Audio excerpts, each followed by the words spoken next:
The British Empire once ruled over a third of the people on Earth.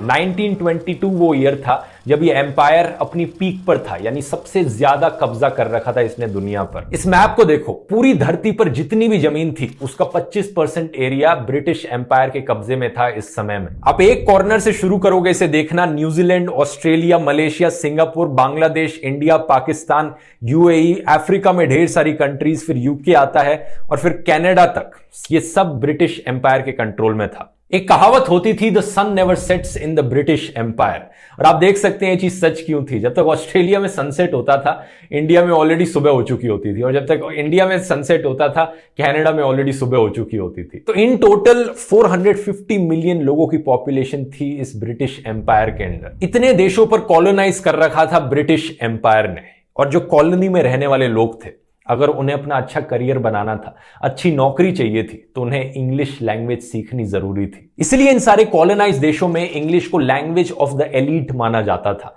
अगर आप पढ़े लिखे हो, आप अच्छी नौकरी करते हो, तो आपको इंग्लिश तो आती ही होगी। लेकिन तब क्या हुआ जब ब्रिटिश एम्पायर की पकड़ टूटने लगी?